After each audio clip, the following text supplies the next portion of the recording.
everybody. Welcome to this 2026 Amtgard rules change. We are going to be looking through all of these changes and have something special for you tonight.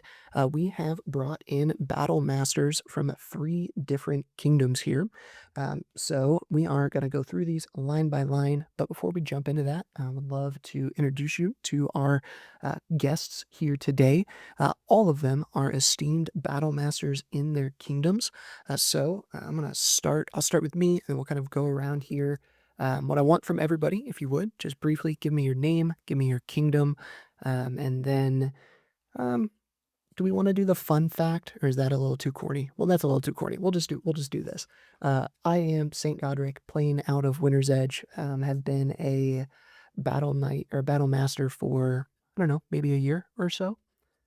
We'll go Madness. You want to go next?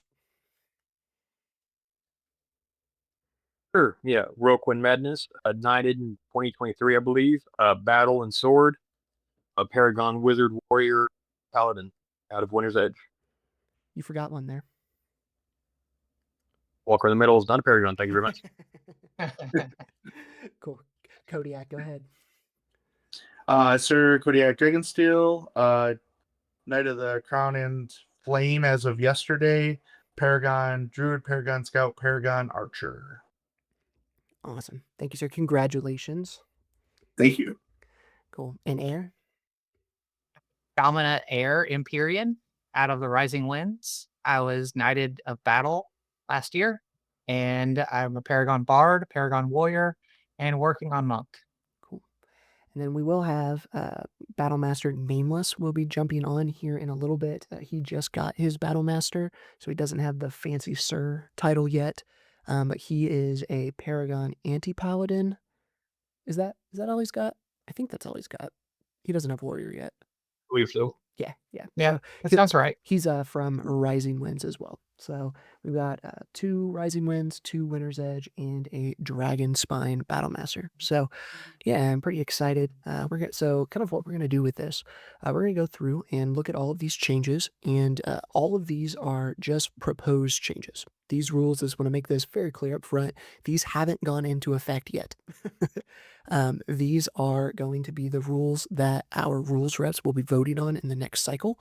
And so what we are going to be doing is discussing, if we were the rules reps, would we be voting yes or no on each of these particular items? And so some of them are going to be really good. Some of them are going to be really bad. I think, at least. So we'll give kind of our opinions on these. All of these have been received at least super majority of all of the current rules reps from all of the kingdoms. So these are the ones that have been voted on and have made it to the floor, as it were. So, Nameless, are you here with us now? Cool. Yes. Yes, I am. Welcome. Although I can't pull up your stream, though. Okay, no worries. We'll be I sent the rules, or I sent the document in the chat. If you want to go ahead and pull it up, you can just follow along there with us. Yeah, I got you. Cool. All right. So without further ado, let's jump into our 32-page document for this. I know, going to be a big one. So first up, we've got some changes on accelerated leveling. So instead of going through all of these, we'll kind of just lump these 3 together. Anybody have strong opinions, yay or nay, on accelerating the levels and the speed at which people gain credits? What's the Cliff Notes version of this change? Cliff Notes version, one version makes it from 53 credits to level 3 to 36 credits to level 6. Or sorry, not level 3, level 6 to max. The other one is going from 53 to 45. So both options speed up the timetable to get level 6 in classes. Yeah. I think I think it's fine. People want shorter leveling, that's fine. I think leveling a class in 6 months is probably perfectly acceptable, but I think people are kind of cheating themselves of learning the true ins and out of a class and their Amtgard experience by not sticking with the original, but it's whatever. It's not going to break anything. And most people play at 6th level anyway, so whatever. Or at least in my kingdom. I don't know about Yeah. other places, but yeah. Yeah, that's what I was thinking Yeah. too, is that most people play level 6 at events anyway, just for balance sake. So I don't know how much this actually changes. I mean, I know that this argument comes up all the time, but I would vote for it. Either one of these, it's fine with me. If it just gets more people playing more regularly and they feel like they have, I don't know, they're able to be bought in to a class quicker, go for it. If you play something 36 times, I have a feeling you should be pretty well adept to it by then. We're hoping. Yeah. Well, but how many of us If don't not, 53 won't help. Yeah, that's true. How many of us actually play though? Because like I know for me, like I'm leveling up. I think Archer maybe now because it's like the last one that I have left, and I'm like Same. I'm like level Yeah. 4 Archer, and I played it twice. Like so, I don't know how the credit systems actually equate to how many times you've actually played the class. I think I just hit level 6 Archer and I've never played it once. So, yeah. It's kind of a silly system after your first couple of years in Amtgard. I think it was very formative for me to my first year in Amtgard actually build up a class. That was really cool. But like I would like people to experience that, but at the same time, I don't want to punish people. Yeah. I vote on mine for those who are watching. I've got the green are the ones that I would yes vote. Yellow are the ones that I don't really have a strong opinion on either way, and then red are the ones that I would no vote. So for me, I'm fine with either of these, whichever one that they want to do. Have fun. Yeah. Okay. Next one, we've got unlocking paladin and anti-paladin. I feel like we hit this every single rules revision. Anybody has strong feelings on that one? It should have been that way anyways. Here, go ahead, Kodiak. sorry. Well, if we're gonna open them up so that knights aren't gonna have specific classes that they're allowed to play, then there should be no gates or doors or anything protecting them at all. So we either got to go completely back to knights having it or completely open. This is kind of a middle ground that's really weird for everybody. I agree 100% with that one. Nameless, what were you going to say? I was gonna say I feel like it should just be unlocked anyways. Like we play at level 6 anyway, so I feel like most like at kingdom level, so I feel like most people don't even pay attention to the level cap anyways. My only thing here is I really I wanted to get Paragon Paladin so bad as a knight just so I didn't have to wear a stupid sash. So like as long as you let me do that still, I'm okay. But I think for balance wise, just let everybody play it. I don't think it needs that cap anymore. I would like to pause for a little hesitation because I think maybe originally in the design, they weren't expecting so much command immunity to be in the game. Perhaps I can only guess on that one, but it has changed a lot of things, opening them up, and that is concerning. But it's still the game still works, but it's fine. Have fun. Any other thoughts on that one? We could always close them back up. We could. Probably. I think that would be That would- such a weird situation because we would then have people with paragons who aren't allowed to play their classes, which I don't think would just I don't think that would work. My- That's Weird also safety funny. net. Sorry. What'd you say? Go ahead, Air. Oh, I heard Magnus say something, and I was just trying to understand what he said. Sorry, I said it would be like a weird takesy backsies to say, "Oh, we opened it back up, but not anymore." Sorry, closed back.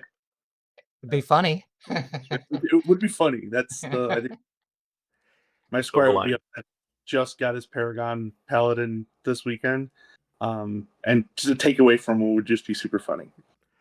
Well, it's the same thing now. People are talking about trying to get rid of Order of the Battles and strip that and go back to how it was 2 years ago. I'm like, or 3, whatever it was. It's like, guys, you can't now. Like it's already there. Yeah. You can't take these backsies on that stuff now. Like you already opened that box. Okay. Moving on. Delineating Reeve identifiers. sure. I don't have a strong opinion. Anybody have a strong opinion on this one? Oh. It's a I feel like we've kind of. Go I was gonna say I feel like we've already kind of adjusted to this culture anyways. So just having that like Reeve style tunic or sash. Yeah, I feel like this one's more just like a clarification more than anything else. Mhm. All right. Magic staff limitations. So this one makes it to where currently all players can wield a magic staff. This change would make it to where only magic users can use magic staffs. Strong opinions? I like it. I don't understand why this was ever gray. Like, Yeah, I don't either. I think Go ahead. I think if there's a class like that says all melee, you should be allowed to use magic staff. I mean, it's not technically a melee weapon, so it's in that weird area, but I should be able to use it. It's terrible, but I've tried it. A 6-point warrior with magic staff and dagger is terrible. Don't do it.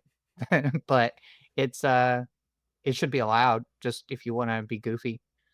I don't think, I'm gonna look across the field and think, "Oh, they're using a magic staff," and now I'm surprised when they have armor on. I can also see the armor too, more so than the staff. So it's silly. There's another change coming up. I think that I like, where you're allowed to use like you could use not just a dagger if you're a melee class or something. But yeah, magic Yeah, staff and dagger should be the only thing allowed for a caster, right? But for melee classes, I think they should be allowed to use magic staff if they want to. When like a short sword, Yeah. I could see that.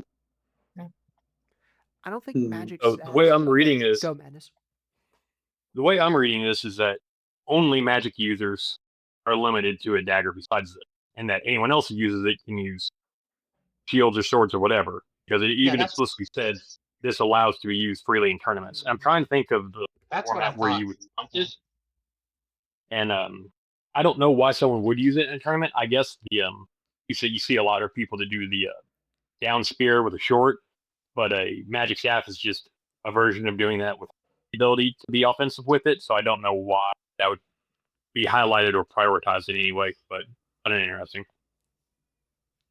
Yeah, this is what I thought it was. It's basically only casters can use the dagger variant of the magic staff, and anyone else can use if you truly wanted to a pole arm with a magic staff. I don't know why you would, but you can do it. I like it if it allows people to do goofy things. Like I'm all for it. Go have fun.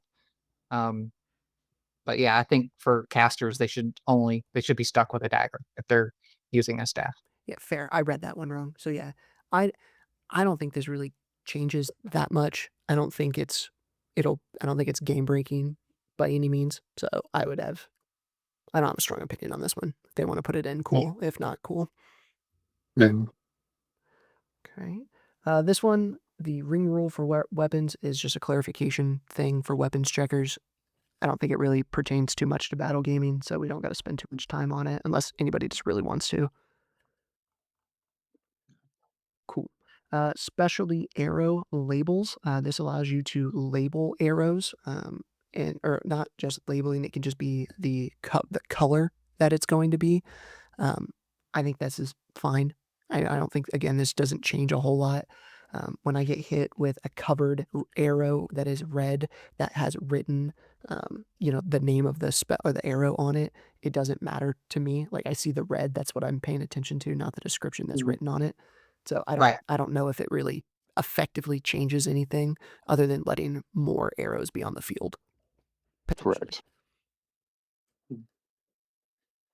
Correct. I agree. And like when you're like, and when they're using their arrows anyways, they should be saying it loud enough that you kind of understand what it is when it hits you too. So Yeah, for sure. Yeah, I've never picked up a arrow and read it on the field. Ever. Never done that. Yeah. I think this goes back to the idea of 2-point identifiers for when you're casting. That you have read and you hear it. That's 2 identifiers. You shouldn't have to have a third, right? So That's a good point. right, that is a good point. I never thought about it like that. Yeah. Well, I feel like people slough incidentally or like accidentally slough archer arrows so often anyway, like it being written on there isn't going to change it if they're not feeling it or they think it's just a normal arrow, not a pinning arrow or whatever. And plus that would open up someone going, "Well, it's not spelled right, so I'm not taking it," you know? Like, Oh my goodness, you're right though. some person would be like that. Like, yeah, Yeah. My like character. misspelled suppression. Cool. All right, next we have a fairly major change. Essence Graph Sleight of Mind in Attune. This proposal would remove the spell strips required for enchantments that are always worn alongside other enchantments. This just cleans it up. I don't have a problem with this at all. You already have an additional identifier to begin with. There's no reason to have the qualifier to identifier. I'm good with it. I don't like spell strips. I think people don't use them effectively or they're not like except in like hyper competitive small games like spell strips are I never ever look to see if someone has spell strips on. I just, hey, what do you got? Because you can't see the Yeah. spell strips. Agreed. Again, if we most of this is two identifiers. If you have the spell strip and you get asked and say something, that's twice. You don't need the thing to allow you to have the thing to also get asked. So it brings you down to two identifiers again. I'd just be happy if we, fixed people declaring enchantments better. You know, like Fair. Yeah. that's really what this should be Just come up about. later. But that's where really what this should be about. The fact that you're wearing a strip or not doesn't really matter to me. Right. So this is good. I like it. Yeah. Next, we have spell strips, single use. This proposal would remove spell strips required for single use enchantments, such as poison or blessing against wounds. So essentially, the only thing that would need spell strips from this point would be, your pro mags, your flame blade, like your consistent. Or well, would flame blade? No, you wouldn't need flame blade because that's a single use. No, it's consistent. Is it? Is that what? Single? Yeah. Oh, okay. Single use is like a one and done, I gotcha. basically. I gotcha. Yeah. So like how poison, like you expend it on the single use of it when you hit someone and wound them. You're probably thinking of poison. Anyone have strong opinions on this one? Most people don't wear these anyway. So. Honestly, I really feel like they should have just done this with all spell strips because we're having to give our enchantments on engagement anyways. So like that should be something that like should be a rule as well as like you have to like instead of just using spell strips, I feel like we should just have to say our enchantment like every 10 seconds or something. No, I hate that though because our game is already cluttered verbally, like with everyone casting anyway. Like I hate even as a melee fighter now, I need to be chanting something and I can't hear what's going on anyway, let alone with the having to chant your enchantments. Right. That's fair. This does open up a really weird space where someone's like, well, I have poison. How did you get poison? It doesn't matter. I have it. Yeah, I could see that. So I there's can a see- little bit of a 3D play area here, but Yeah, but I think it'll that's be okay. simply solved by explaining. Yeah. Yeah. totally. But I see what you're saying. Yeah. Mhm. This is great because no barbarian was ever putting on a blessing against wounds. Like Yep. they were just never doing that. So yeah, this shouldn't be a rule. Or this is a good change because now it means they're playing within the rules and people can't be like, oh, you're not wearing a strip. And I just never like I would put all of the strips on at the beginning of the game that I think I will need for this game. And Yeah. I never removed them after that because I didn't want to lose them. Yeah. I didn't want to like they were just there, and then I knew if I got dispelled, okay, I go back and I don't have it anymore. I don't know. Yeah. I don't. This is good. This is a good change, but RIP D rings on sashes now. They're done. Paracord makers, stop putting them on. They're done. Cool. All right, the next few ones we're gonna just really just kind of skim over unless anyone really wants to. These are all formatting changes, just like changes, nothing really. Just how does it appear in the rule book? Let me keep going here. That's all the same. All right. This one I've seen some people go back and forth on. This would allow a pink sash to be worn if you would like to identify as a non-melee player in battle games. So what this would do, I think it's 10 feet maybe. If anyone gets within 10 feet of you, if I recall, you just call dead. And so, for example, a player wearing a pink sash might die anytime the opposing player approaches within melee range and declares thou art dead. So this allows people to play the game without getting hit. Thoughts? I love it. How come? It gets it. No, I don't. Hold on. Go It ahead, gets go our ahead. colors. It allows our colors to come on the field and be NPCs or people who may be differently able that don't feel comfortable being contacted, still to be able to participate at some level. It just opens up our field a little bit more to more of our populace. It's a good idea. Go ahead, Air. Yeah. So we pretty much already do this at the Rising Winds, or we've done it before. Pink pink sashes are pretty common for uh, noting a non-com player, but that's usually up to the game runner. And this should I don't think we need to codify this into the rules. It should just be up to the game runner at the time, and that's perfectly acceptable. But that I could see this, being like, oh, I'm going to put on a non-com strip and walk out into a game that doesn't need non-coms in it. Most of the time, I don't think we're building games unless we tell people up front, this is, non-coms are involved in this game. Please come out.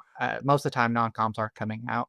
Um, this would probably open it up to where they would be coming out, but in a game that I guess isn't inviting to them. I Well, get, well, I don't think I, this is yeah, for non-coms necessarily. I think this is for like, Right. hey, I want to go play, but I don't want to get hit with a pole. So I'm gonna play Archer, and anytime someone gets within 10 feet of me, I'm just gonna die. okay. Yeah. Yeah. So then let's say it's a shatter battle, right? Like, okay, so you're just walking around and dying. Like, it's not my place to find your motivation to why you want to be involved in the game. But I think if you want to do that, the game runner can be asked and they can tell you, yeah, sure, go do that. I don't think we need it in the rules that you can just jump into whatever game and So go ahead. I think that we should actually do it in the reverse. Put it in the rules of play, and then have the game runner go, "Hey, it's a shatter game. This is not viable for a pink sash. We'll run another game later where it will make more sense. I promise," or what have you. By not codifying it, then we have to rely on the game runner to decide. I don't know. I feel like we should add it so that we have the protection. I also like that. I just want to play the opposite side here. And Sure. I think I mean, I definitely want non-com involvement. I make games with non-coms involved. I love it. I want them to be involved in the game, but like that's up to the game runner, is my opinion, and not necessarily in the rules. But it's fine to put it in the rules. Just know that there's probably not going to be a lot of opportunities for that. Well, Like, so it's something that's sometimes done already, like you mentioned. I like putting it in the rules or not putting the rules. That way, anyone who's glancing over how to play sees it and knows about it beforehand. I think the biggest danger with this is people who don't know what it is and still just smack someone with ping sash, not knowing that they're not, essentially not to be hit. Don't like how this is phrased though, because it's still quite ambiguous. It says something about if you may use an alternative rule as allowed by the Reeve. For example, kind of giving you can maybe try to do this instead of a hey, if you wear a pink sash, it means this. Goddard used the example of within 10 feet of someone, which is how usually I believe. Is that how other ones does it? If you get within 10 feet of them, they're dead. Or is generally, it kind of close to it? yeah, but yeah, they're going to call dead. Yeah. Yeah, and that's a good example of how it could work, and that's how you use the Goddard, but it's actually not explicitly written anywhere in this. So it's still kind of like we're putting this in the rule book, really. So everyone still be aware that this might be a thing sometimes in some ways. Yeah, I just So go back. Oh, go ahead, Namus. Go ahead. I was gonna say I have an opinion that I think would be like a better layer to this is so instead of just being a straight just non-com player, What if we like inspire our players to pick up like Candy Druid or like a healer or something, and then just have like an extra pink strip on their sash itself? Because they're going to be like from what I understand of this, that like they're going to be in combat anyways. So why don't we inspire them to actually play Amtgard, but with the pink denotion on their sash as well? We know that when we do get close to them, they're just going to call dead. So I think this is an Interesting. additional sash. So like you would be playing a bard with your blue sash, and then you would have over the other shoulder a pink sash that would delineate "Don't hit me." So it's not a separate How I read it. class. Yeah, it's not a separate class. It's Yeah. just a, play whatever you're going to play. But if you get within melee Yeah. range, I'm dead.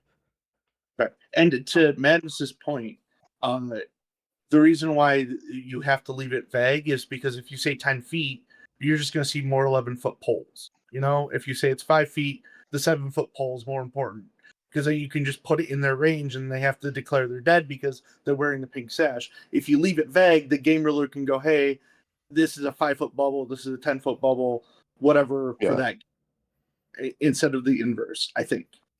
This just takes So me I think a good combat to that would be to say someone with a pink sash does not consent to being hit. So game runners, make sure you announce who has a pink sash on before any game starts. You know, because game runners should know, like, if they're dividing teams, they know who's got a pink sash. This is something that's super easy locally and super hard at kingdom levels, right? Because if you got 10 people playing, everyone on the field knows everyone. You know who's not, Right. who's non-com or whatever phrasing we would like to use. Where you got 200 or 300 people potentially on a gigantic thing, it gets hard. So if you tell Yeah. people ahead of time, hey, these 3 people with a pink sash, do not hit them. If whatever rule your game runner wants to say for it. Hey, if you're within 10 feet, you Yeah. whatever, don't hit them. If you get close enough to do so or whatever, then they would be dead. And I think Right. No, I Okay. totally agree that you do not hit them is the end result of this. But what I'm saying is, if we denote that it's 5 feet, well, then I'll just bring a weapon that's longer than 5 feet and be like, I'm within range of touching them. They have to take the death, and it's cheating a couple feet of gameplay, but it's still just outside of the skew, right? And that's why I think it's got to be vague enough for them to determine how that's going to be used as an area. Yeah. Like it should be up to the non-combatant or the non-melee combatants. There you go. What's it called? Like the non-combatant should be able to be like, "Hey, I'm dead," And because if whatever you they feel have- comfortable in. And if you have an issue with a non-com not calling dead and then like taking advantage of it, you just deal with that single non-com. You know what I mean? Like this reminds me, I played Address paintball. that with or even move on. Yeah, I played paintball Yeah. a lot, and there's a rule like this in paintball too. You run up on someone and go, "Hey, do you want to call dead?"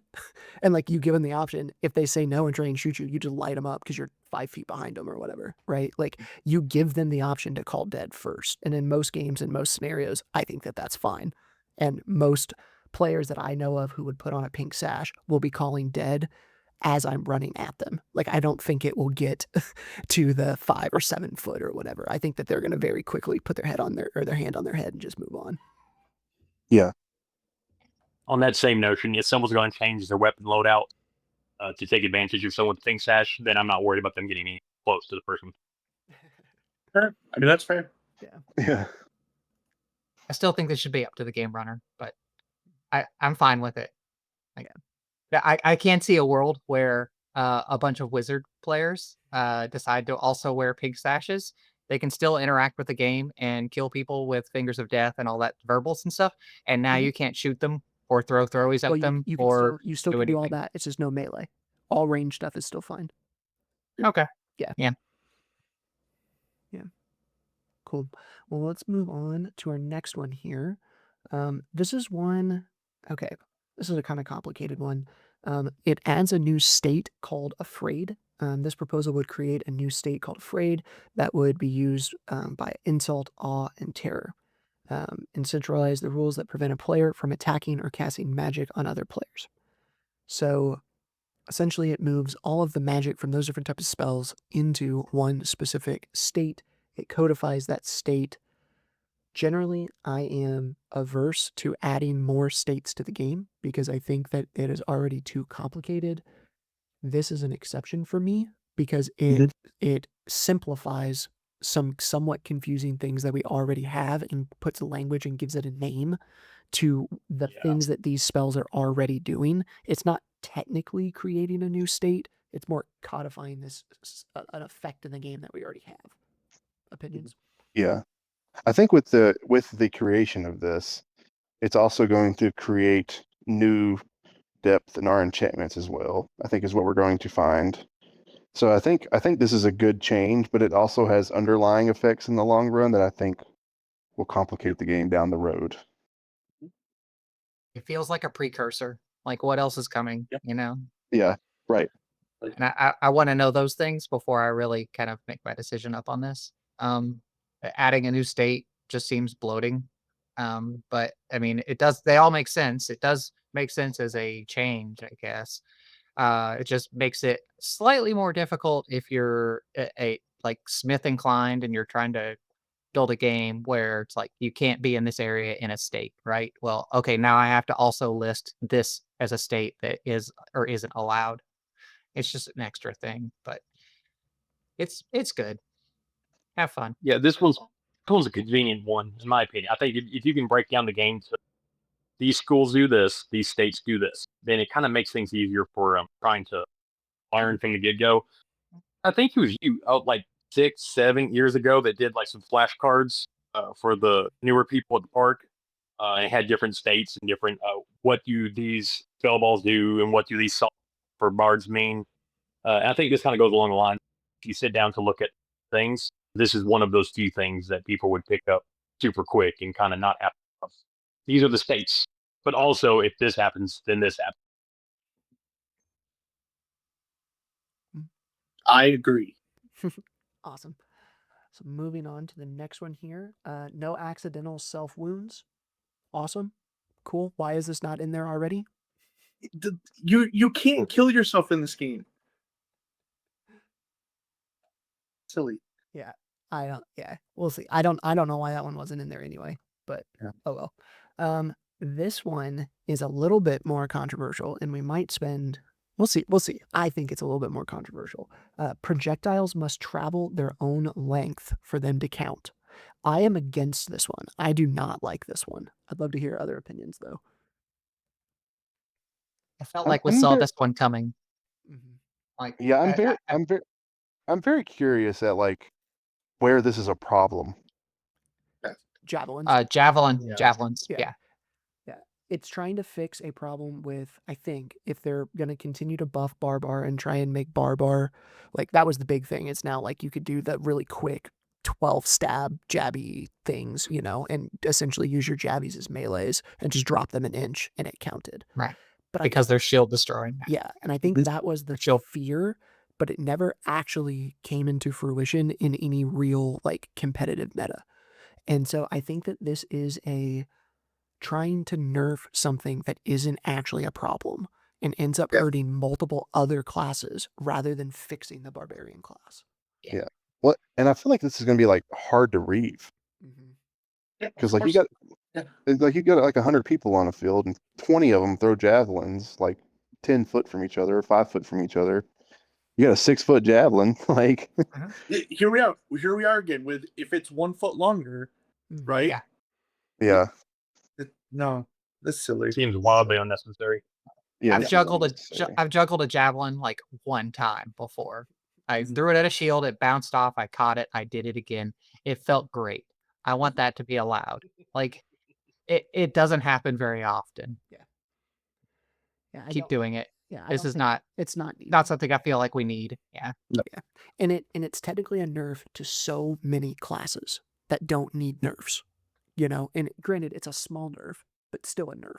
So, the one thing I do like it for, putting my monk hat on, is when I drop my weapon for sanctuary and people come up and they try and shoot it with their bow, like point blank.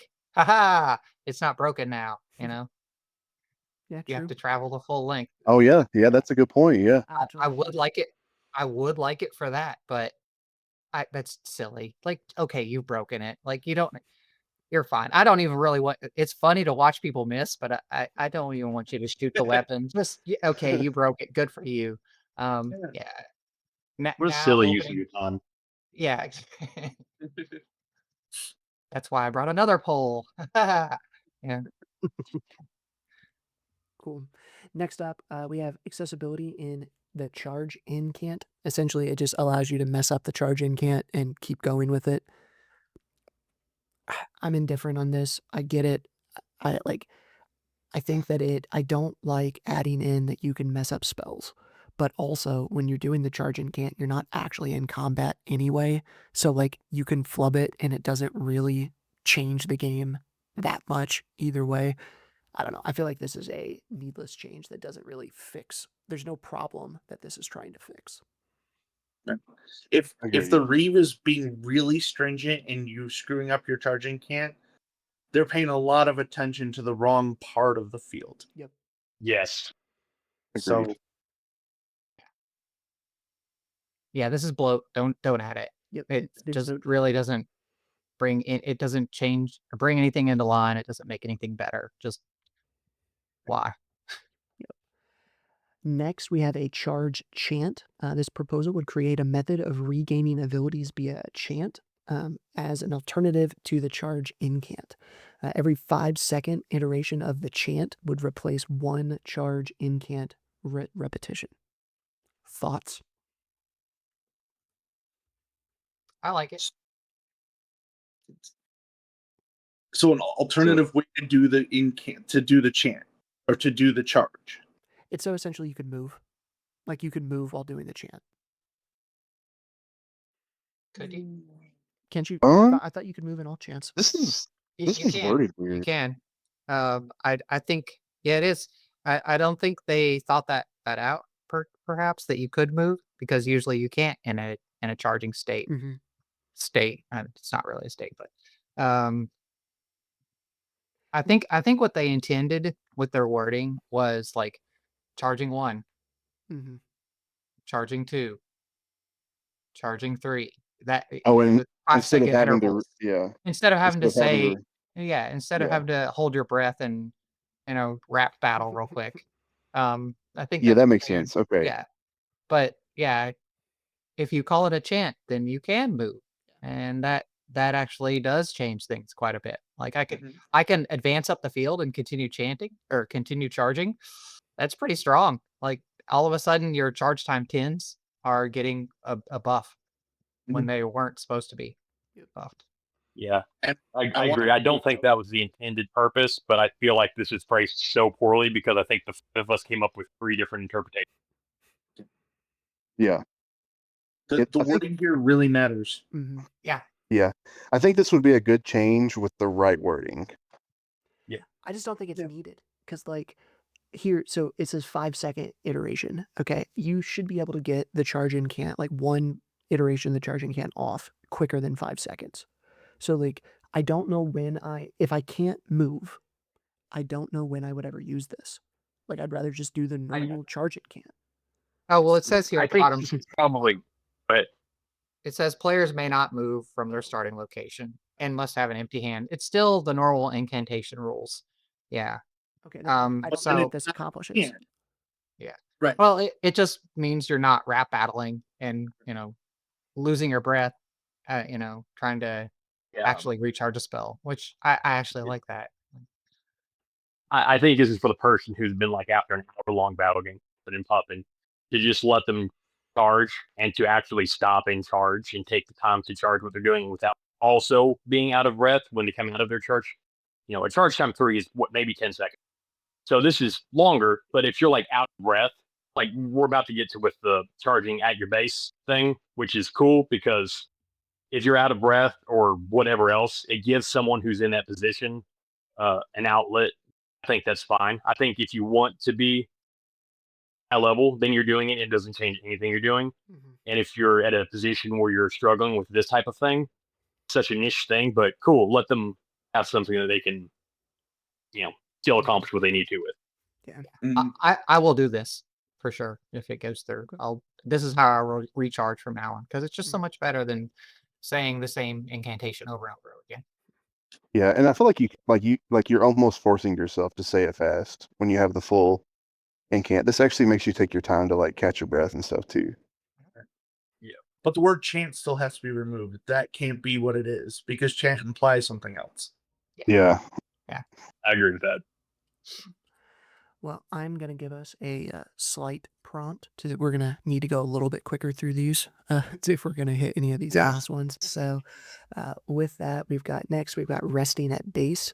This proposal would allow a player to regain abilities waiting at their base for a certain number of seconds per charge incant.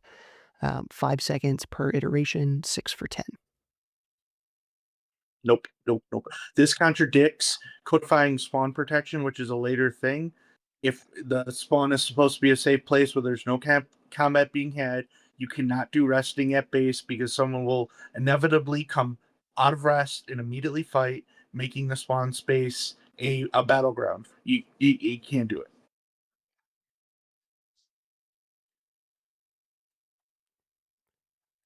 Any other thoughts on that one?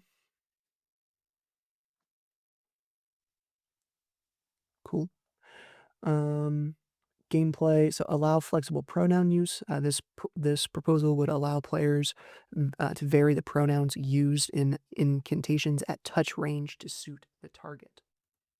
Sure. I feel like this is how we play it. Like, I feel like this is how it's done anyways most of the time. Yeah. Just out of like our use of the English language. Part of me wants to say no because there's Shocking. there's spells that are really bad and need fixing, but that's the way you're supposed to say them. And if we start allowing people to just mix and match and like move pronouns in and out, like let's take Flame Blade. Does anybody know the incant for Flame Blade? The element of It fire shall infuse your weapons. Yeah, yeah, but when you're putting it on yourself, you're saying your like it's weird. It should be where you should be saying my, like that should be the change that is made. It's that spell should be the incantation should be changed. Allowing people to learn the wrong spell the first time, I think, is a disservice. But this really doesn't break anything if it goes through, so I'm okay with it. Yeah. Next, we have accepting nicknames for targeting. Kodiak, I know you have some thoughts on this one.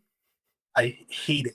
We are playing a LARP. I've chosen the name Kodiak. If you're not going to use a 2-point identifier for me, you please call me Kodiak. Calling me codes or whatever else, or calling me by my real first name removes the LARP part of the role play part of the LARP. Yep. Hate it so much. Yeah. I don't. It also gives people an outlet to just tease it and be like, "Hey, buddy, yeah," and then you just cast on you because you'd be like, "Oh yeah, buddy, I call you that all the time," Yeah. and it's just an accepting nickname. It's like, dude, you responded to buddy right before we started playing the game. Of course you expect that nickname, and it's just it makes it so mucky when you can just, hey, this is the one thing you can say. It's my name, and we can go from there. Don't call me anything else. Right, especially if you change it, like, throughout your career of Amtgard, I don't wanna have to take anyone to HR because 'cause they're using my dead name, like yeah. Y'all sound like competitive battle gamers. All right. Next up, we've got codifying spawn protections. This proposal adds a language to the respawn entry to specify that this location should be separate from the team's base and recommend that living players avoid this area. Thoughts? Yes. I was gonna say I just hate the fact that we have to like describe what our safe space is for spawning. See, I don't like it actually because I would rather it be I would rather it be up to the game runner. Yes. I just don't like specifying that all games have to be played this particular way because there are some, especially in like competitive environments, where we have balanced the game to allow people to push up to spawn. Like the game is balanced around that. And so Right. by throwing this in there, it now makes the game runners have to break the rules of play, which they're allowed to do, but people always throw a fit when they do it. Where I'd Yeah. rather just maybe put this as a, I don't know, a suggestion and not a rule. But Yeah. I Or don't think it matters that much, but Right. or we're limiting the creativity of the game runner in some way. Like, just leave it up to the game runner. Yeah. and maybe it's just because I'm always on the winning team. Like, this is not an issue for me. I don't think I've ever been like spawn pushed in so much to where I thought like, man, I wish this was in the rules. This couldn't happen. But Where on here do I press to doubt? yeah, Yeah, doubt. Hey, I'm retired, dude. You're gonna have to learn how to be on a losing team now. Yeah. I just don't know if it's needed. You know, like sure. I mean, add it, cool. It doesn't break anything, I don't think, but I just don't know if it's a needed rule change. It's not. Lo- All right. Fix incantation audible ranges. Sure. Go ahead. Yeah. I think this was the one that's like, I think this is the one where like, if I'm yelling at you, but my head, or if I'm casting at you, but I turn my head the other direction, technically it's heard 50 feet in the other direction, but you couldn't hear it. Like, just some weird shenanigans that like, Yeah. sure, fix it. I don't care. Yeah. If you're doing that, shame on you. Yeah. If you're throwing Yes. your voice in an opposite direction, sit down. This one I think is more interesting. Remove pointing as a requirement for verbal casting. I could go either way. I'm good with wherever we want to land on it. I think that it is fine to point and it is a clarification. But if someone's not pointing at me and they still say my name, if I can hear them say my name, I'm still going to take it even if they're not pointing. So I don't know how much it actually effectively changes. How many identifiers do we need? 2. So if you're not pointing, but you say their name and then you say their class, or if you say a descriptor in their class, you're still doing 2. No pointing is necessary. Fair. I do like it when casters would point because I would try to hit their hand. Yeah, I also wanted. Yep, I was gonna say that. also fun. Yeah. But also, combat casters don't point ever, so I just never thought of it. I would just take it because they're combat casters. That's their thing. Sure. I would take whatever they're yelling at me anyways.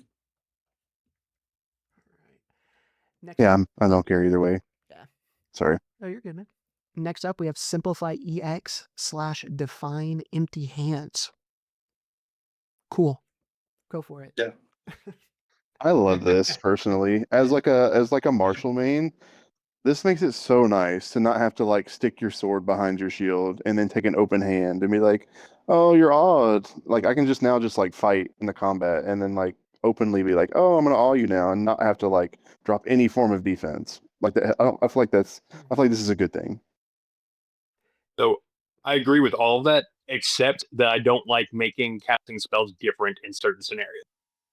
So I think that if you're just gonna cast spells, do it the same way every time you do it. Unless you're doing something like your mage or combat cast, right? But otherwise, head and do what you need to do. Like if you have to have an empty hand when you cast, you shouldn't be only sometimes. I understand the archetype for bard getting it, but otherwise, if you're just normal spell casting, it would just be a normal spell cast. This is a buff for melee users. Mhm. I like it. Yeah. That's what I'm saying. I like that. We've needed that, please. Well, we'll get to that at the end of the video. I don't know if we do anymore necessarily. I don't know if I feel like the We do, but well, I feel like at the end of this, the melees are going to come out way on top if all of these changes go through. So I don't know if melee as a whole needs this bump. Yes, they do. It's like 4-1 right now, Goddard. It's over.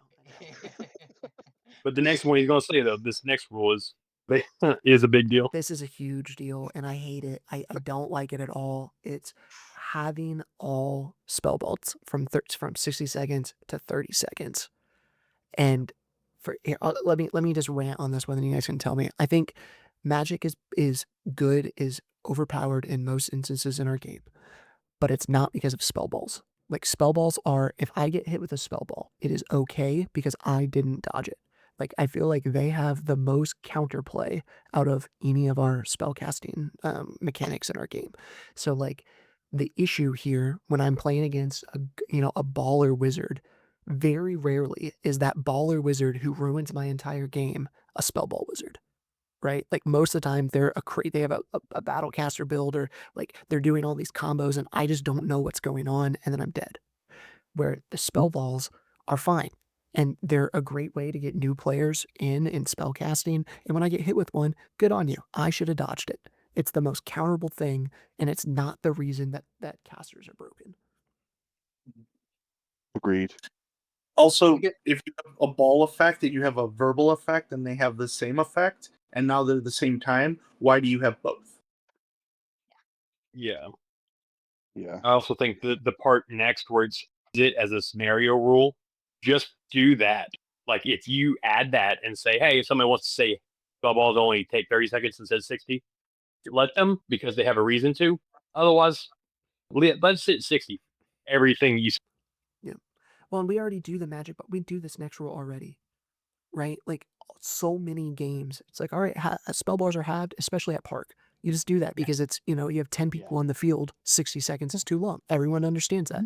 But then we also half verbals too, a lot of times, just to make, like, depending on your field size. Like, the game runners have the ability to do this anyway and are already doing it.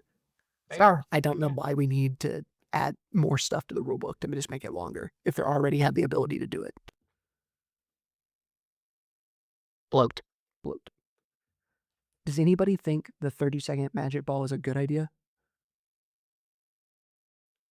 Okay. If I'm running a game, I'll do it sometimes, but Yeah. typically not.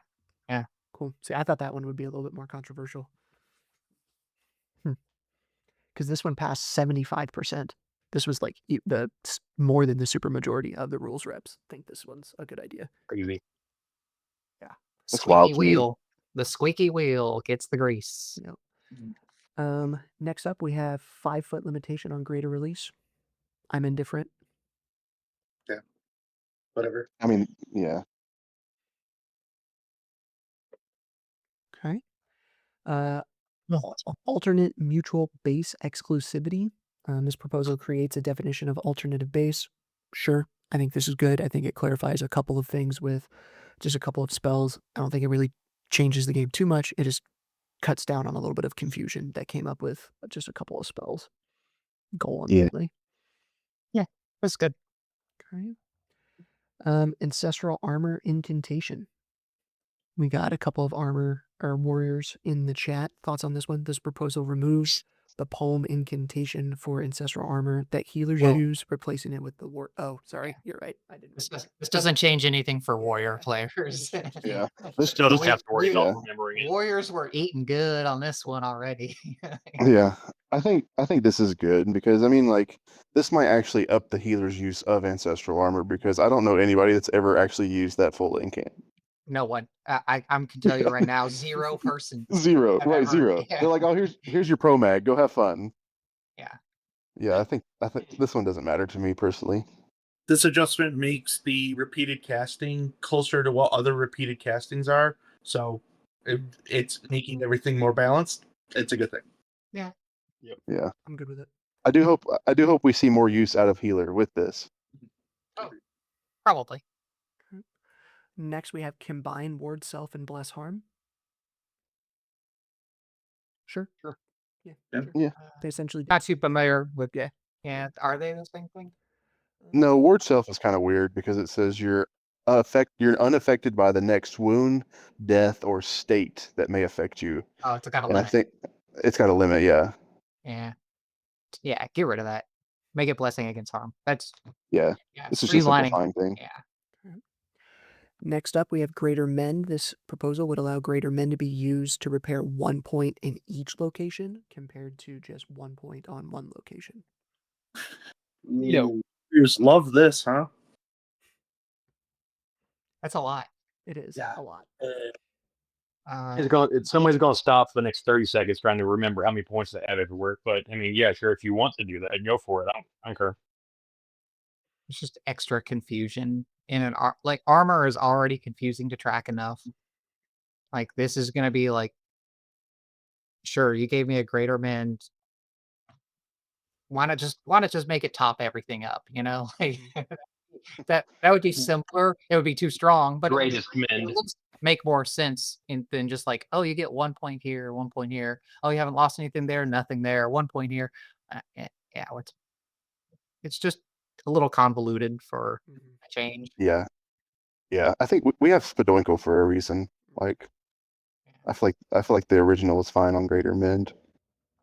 Who came up with this? Is the my real question. Who was like, Yeah, this you know who what? Greater wanted Men this? needs to be like this, and so like that's you're reaching. You're really reaching on that one. But I mean, I don't think it breaks the game. I just think it creates a lot more confusion for the person who's receiving the spell. And now, like, I have to tell, like, am I have to communicate to the person that I just gave a greater min to? You can also do this, and you could also do like I'm having a rules discussion now. Like, just now, let's play the game. Stop it. Next up, we've got Heat Shatter Weapon Incant. Changes it from flame to heat that sword or that whatever, and just calls it flame to heat that weapon. Great. Sure. Yeah, I don't think it matters too much. I hate the spell, but I love this change. Yeah, Mhm. I think it's a good one. Yeah. This next one, make resurrection require a willing target. I've never ever seen this be an issue, so I don't know why. That's so funny. I thought this was how it was already. How are you giving something to a non-willing person? Like in like a positive way. No, this stuff. I've seen people do this before. I've seen people undead minion an unwilling person. It's for people that want to flurb it, and that's fine. But I like this that you have to be. It says in the rules you have to be willing to accept some sort of negative effect like that. That's good. Like we're putting consent basically into this spell. That's good. Let's do that. Yeah. Next up, no more vector math shoves. Just cleaning up language when it comes to shoves and throws. Great. Yep. I don't think there's any issue with this one. Anyone disagree? Where was this happening? I don't. Well, we would get. Yeah, good. I would see this in some weird games where it was like there's a wall, but you can't be pushed over the wall, and then you have to run along the wall for the remaining 10 feet or whatever, right? Like think Huh. like Phoenix League, right? Like Yeah, that, like maybe, but not really. yeah. Th- Yeah, this is not worth talking about, Yeah. but it's weird. Yeah, removing Phoenix League redundancy, cool. Phoenix League. Or Phoenix League, Phoenix Tears or redundancy, cool. Yep. All right. Yeah. Rework imbue armor. This one I think changes. This is a big deal. Yeah, the proposal would replace imbue armor's current effect with an effect that would protect the bearer's armor from armor breaking. Separately, we may also vote to rename it to hardened armor. Thoughts? So my thought on this is why not just get rid of the spell and just use ancestral armor? It's the same thing. Juggernaut warrior. Yeah.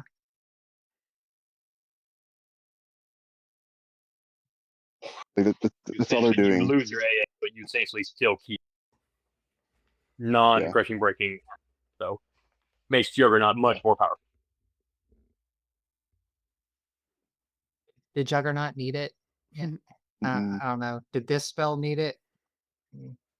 Not really. No. Sure didn't.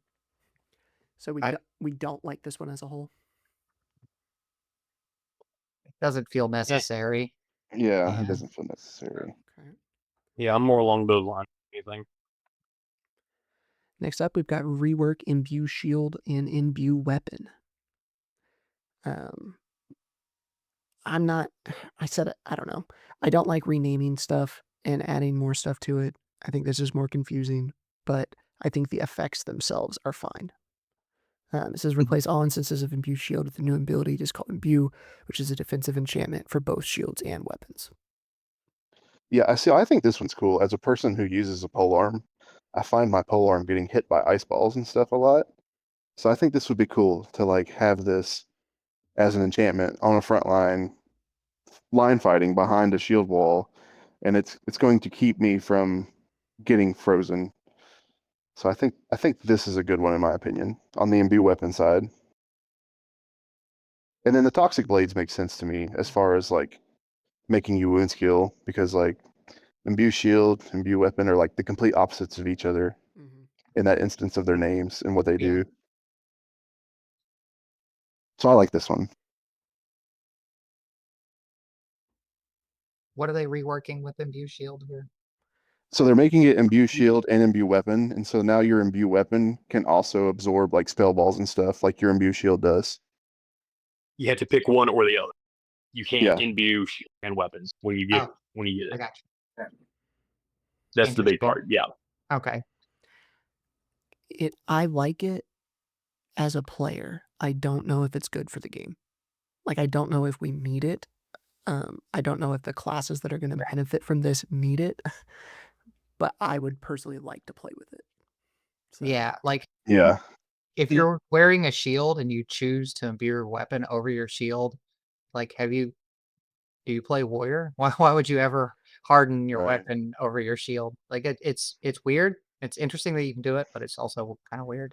Yeah. So I think this is like a buff to pole fighters personally. agree. So like you can be a pole Yeah. be a pole warrior, have your ancestral on, and then have your imbue pole arm while you're fighting. So you'd be like you're just like almost immune to spell balls at that point, except for like sphere and phase. Mhm. It opens up a lot of opportunities. I think Yeah. overall it's probably not game breaking and it's probably good, but I'm sure that there's something else that I need to look at, like there's something Yeah. that's probably some sort of weird interaction. But There it's are okay. too many imbued shields on any field at any given time anymore. So I'm okay with the idea of some of these being given to pole fighters, which means there will be less imbued shields on the field. Mhm. There you go. Yep. Yeah. Oh, they'll just be war paladins now. Nice. So yeah. All right, next up we have Unify Lost and Banish. Cool. Sure. Yeah. Sure. Chops, you are welcome to hang out, man. I just muted you. We are filming a video, but you're more than welcome to hang out and listen. Next up, we've got a Void Touch nerf. This proposal would remove armor breaking from the effects of Void Touched. It's a fairly major nerf. Thoughts? Why? Yeah. Who saw this and was like, "Oh, this is the problem. We need to." Right. Right. Look at the like wall of text. There still is. Well, Yeah. I think it's a lot of. Doesn't it have something to do with the anti-paladin changes too? Like, So I think with the anti-paladin changes, I think this shouldn't have been changed. But like if AP kept void touched, I think it would be okay. But where they're taking void touched away from AP, I don't think this is necessary. crap. So finally, an hour into our video, we are hitting the class changes, which is probably what the majority of the people are here to watch. So I will make sure I put a Stamp this. stamp this in Yeah. Timestamp. there. Thanks for joining us. Yeah. You missed everything we all already previously talked about. There's So- nothing worth going back for. So first up, we have a change for anti-paladin. This is they call it a corruptor tweak and rebrand. Thoughts on this one? We have two anti-paladin paragons in here. What do you think on this one? So as a Paragon anti-paladin, I like this personally. So it takes away the complications of Void Touch, and I think it makes it more friendly to newer players. So like the only thing about this change that I don't agree with is the unlimited still life, given the fact that you can now giving the fact that your terrors are chargeable, because you could go through and like use your two terrors, go still life two of your teammates, use two terrors, go still life two of your teammates, and use two terrors. Like I feel like it's just too much. Like it like two per life, still life, fine or whatever, but like unlimited amounts, I think is overkill, especially when you have chargeable terror, which is as strong as it already is on the field, fighting like front lines and stuff. Yeah. I do So, like Tom? the fact that you can't be dispelled, like you get the shadow step per life and like it's always going to be there. I You do just like have it. that. Yeah. Yeah, But then you lose out on, like we said, the armor breaking previously. Yeah. So it's like it feels like So- you're not as yeah. strong. You have another tool that's always on, but you're not as strong overall. So Yeah. like was this needed? I Um, didn't see it being that oppressive. See, I thought corruptor was great. yeah. I love It's- I Corruptor. But I think it took Right. a very high skill ceiling to play it correctly, Okay. in my opinion. But I think with this, I think it opens up a higher opportunity for more like AP style teamwork play on getting like enchantments and stuff. So like with your unlimited still life, you could get like gift of water and gift of fires and stuff, and things that have more chargeable style incantations to like progress your actual like frontline play in ways that you couldn't before. Mhm. That you could like easily charge your heat weapon on your gift of fire or easily Right. charge your heal on to water and stuff like that. And now you can get a flame blade. Like, Yeah. cool. Yeah. so I like this. I like all the points you made. I think it's really so convenient enough that the next rules change is going to end up taking the kneecap out from anti-paladin because they'll say, oh, this person's been using terror 27 times per life. Yeah. And then it'll end up being changed to where it severely nerfs AP. So this would be super cool for a bat. Yeah. Yeah. Yeah. For a rules I- change. Sure. I can see terror being a little oppressive. But I think what Nameless was saying, I agree. I don't think terror is necessarily the issue. It's the unlimited steel life that makes the terror the issue. Right? Because if it's Yes, but that won't be corrected correctly. yeah, I get that. Yeah. All of these changes to like class reworks and stuff, to me it looks like it's all the things that they've previously changed. So yeah, expect that in the future a change to this as well, because we're still not going to get it right. That's just the Yeah. feeling I get from a lot of these. Moving on to our archer.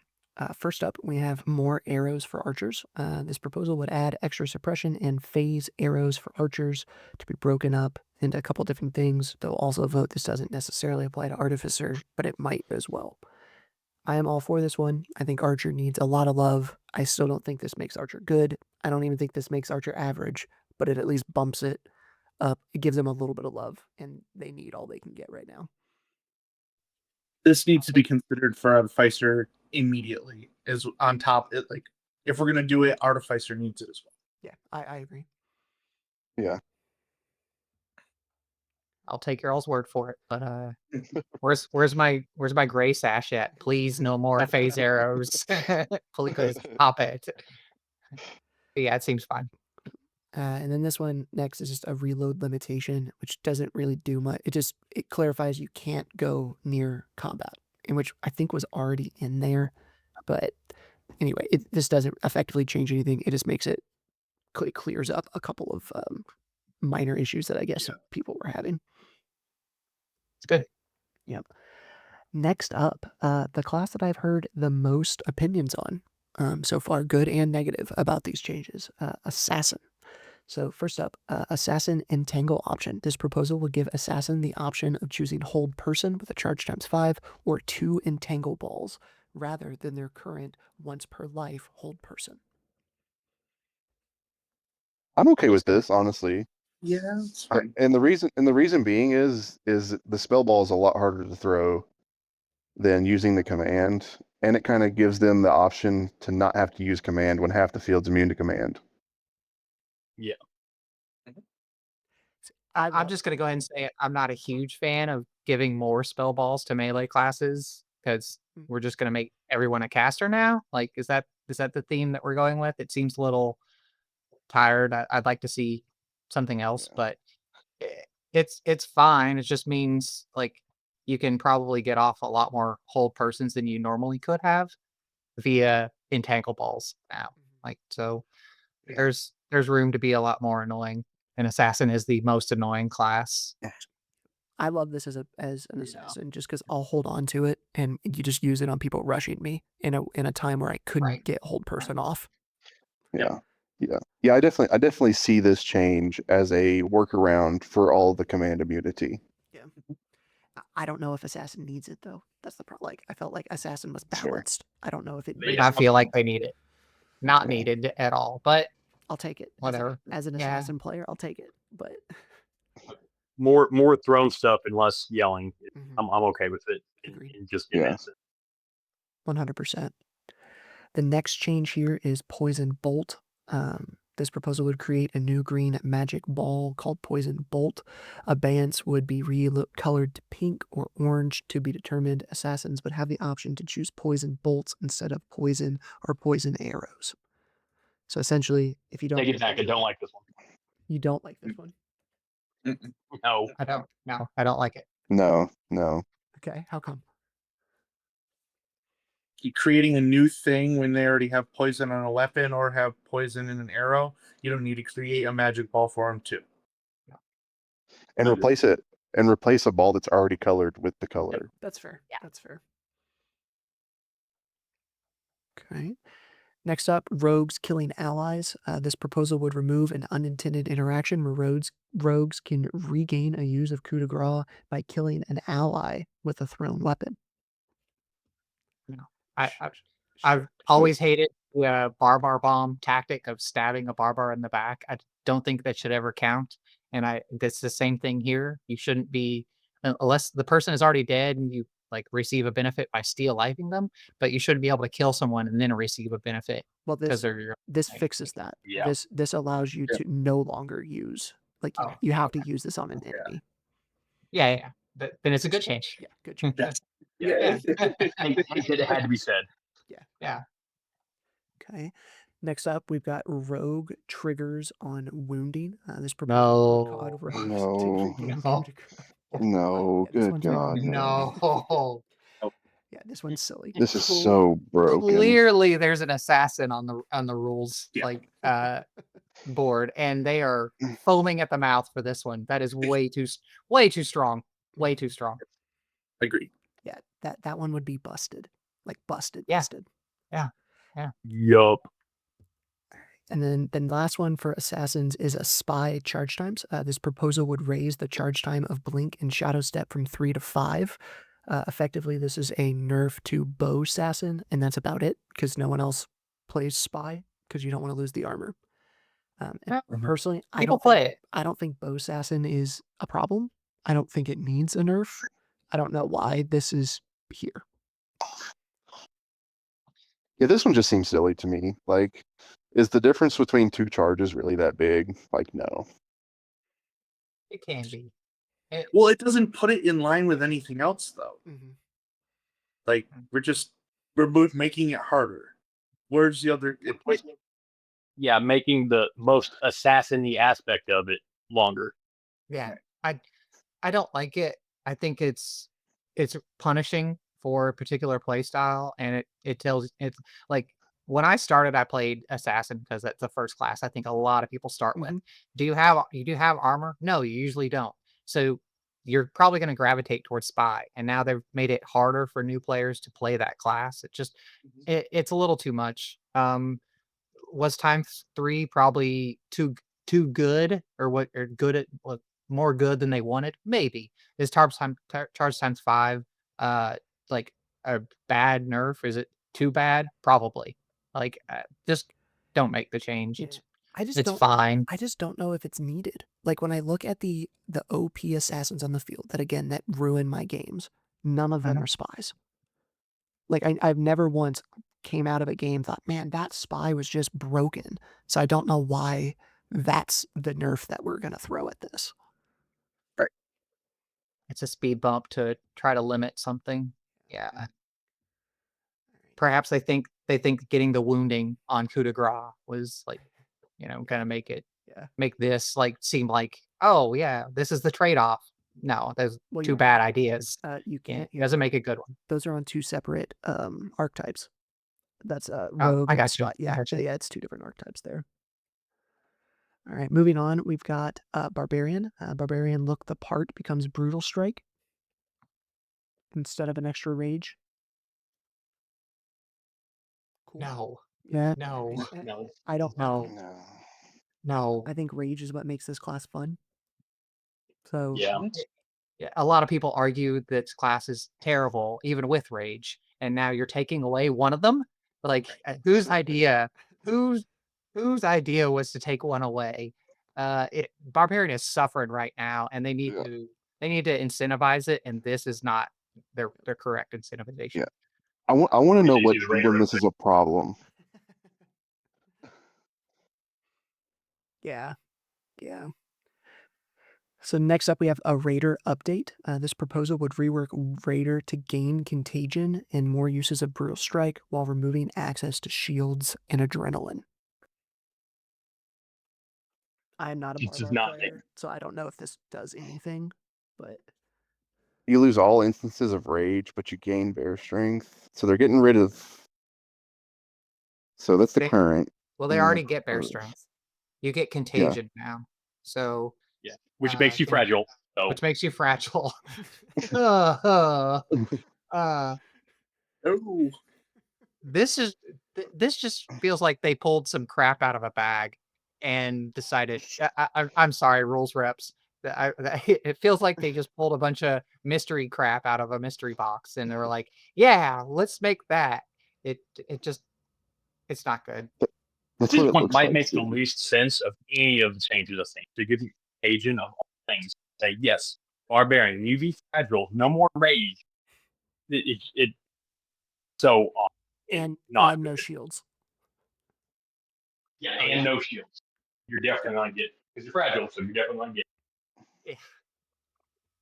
Yeah, they need to fix the archetypes before they try to make better versions of them because they're broken as is already, in Now, my if, opinion. if you told me I'm fragile, but then I get the old fight after death, cool.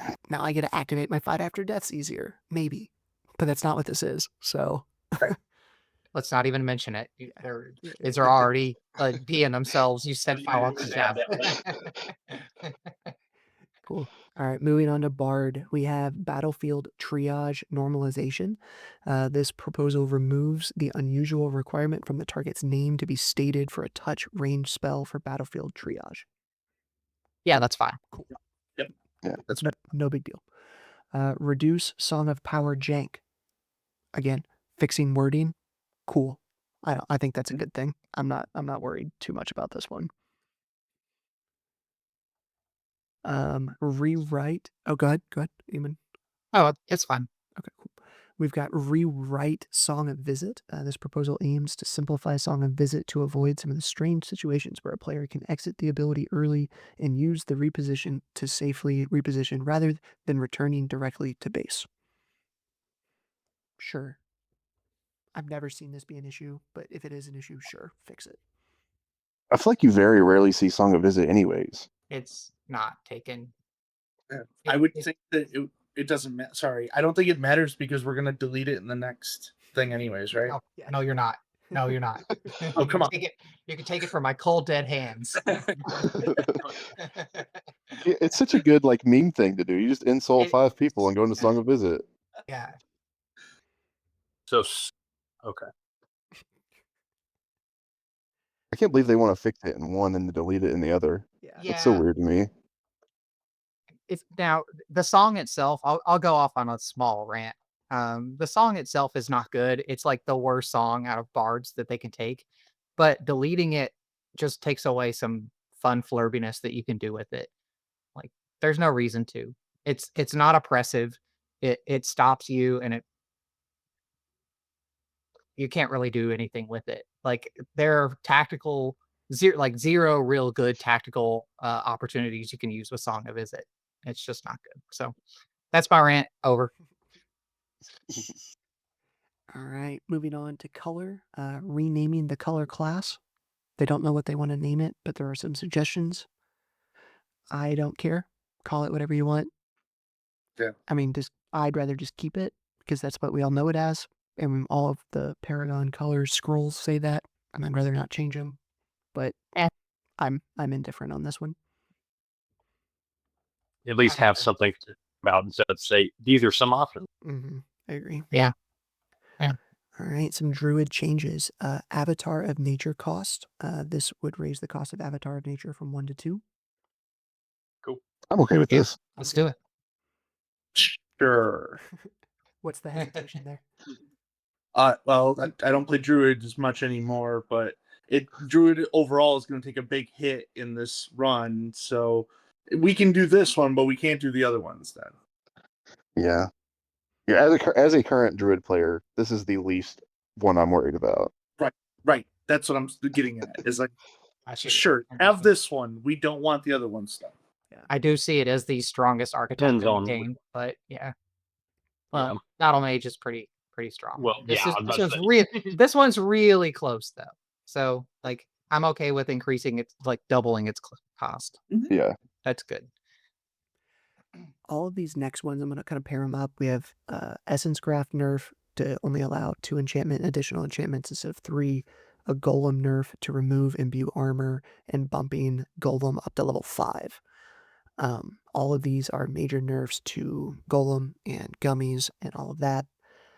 For me, I don't like Druid, and I think Druid is too good right now. But I don't think this is the change I want to see, because I think that this hurts Monk more than it hurts Druid. And I think it hurts like the new player. Like, I think Gum has a very good place in the game right now for giving it to newer players. Hey, you go feel OP, you go do your thing. This then just limits that and doesn't really hurt what I think is broken about Druid. These were never that impressive that a single dispel could not fix. Exactly. So Right. Yeah. yeah, whatever. Not needed.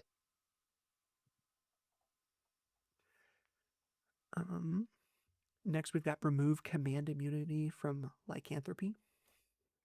Do it. Yeah. Do it. I agree. Although, it needs a change. I just don't like that change. yeah, I do. I'd like, to me, I feel like I would rather them like take away the shield crushing, in my opinion, because it's kind of useless anyways. Well, they're getting so many complaints probably about the immunity command on a field. So this is one of those things you have to take that away. So you got the classes that are Yeah. getting to it, but then you don't have to worry about every enchantment that also Yeah. has the immunity, which is Right. what we saw with That's fair. taking it away from an immunity. Which I don't know if we've gotten to that or not yet, but that's another taking the command immunities to command away off the field. Yeah. I guess. I have a better idea for what they should take away from it, but I don't. It does need a change. Lycanthropy is too strong. Like everyone's wearing it, but I'm not gonna talk about my idea because I don't want to waste more time. That's fair. I appreciate it. Yeah. And then the last one for Druid, Stone Form to charge ×5 instead of charge ×3. Sure. Yeah. I don't think this is indifferent either way. Like, personally, like, you're using your stone form to like get out of combat anyways, and even then when you do it, you're frozen, so they could just shatter you or release you and kill you. Yeah, exactly. Like, so I don't think that, I don't get why they would change this, but I don't I care if they wouldn't do either change way. this. Yeah, see my thoughts Yeah. on Assassin. Like, the 3 to 5, it doesn't matter. Yeah. Not a meaningful change. Correct. Yeah. I think this one might be one of those that they can say that they nerfed Druid, quote unquote. Like if none of these other ones go through, because like the gummy changes are all too big or whatever, they can go, well, we still nerfed Druid, but it doesn't really do anything. Right. All right, next up, healer. We have less undead minion. This proposal reduces the maximum number of undead minions for healers from 3 to 1, or 5 to 3 if you're playing Necromancer. I don't like this. I don't like it either. I don't think it's needed. I don't think the current undead minions are that busted. Some of the most fun I've ever had is being an undead minion. Please let more people enjoy that fun. Yeah. Yeah.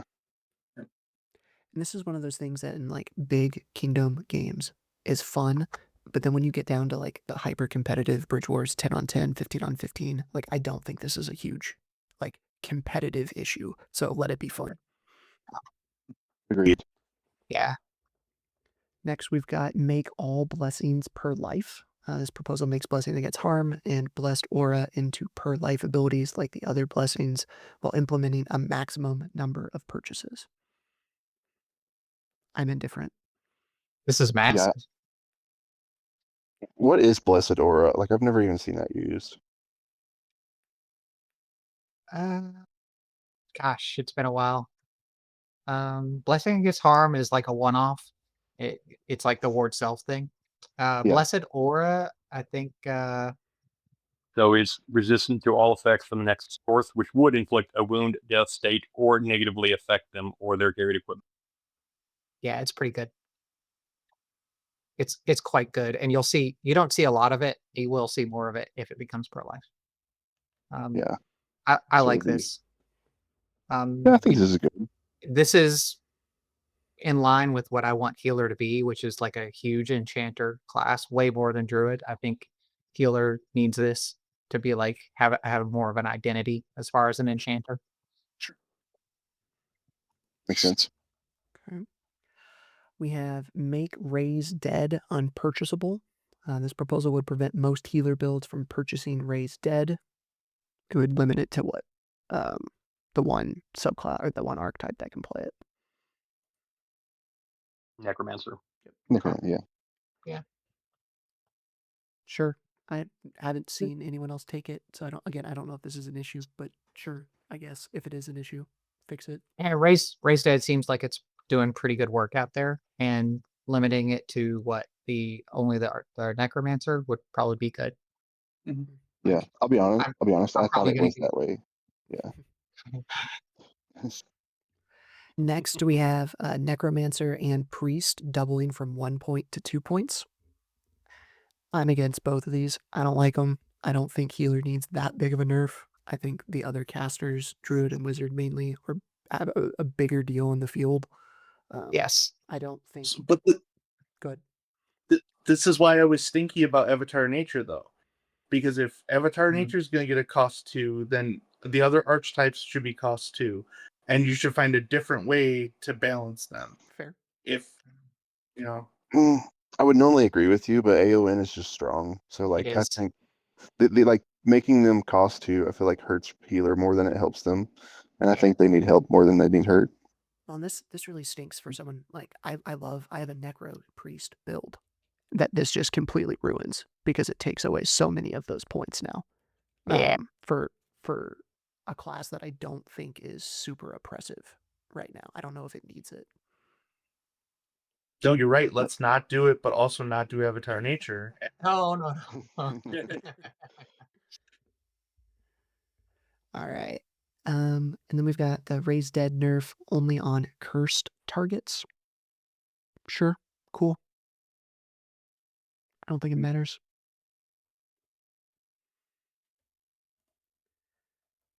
Right. And then moving on to monk. We have fix monk capstone. This proposal would grant monks an extra use of innate each life. Yeah, let's do that.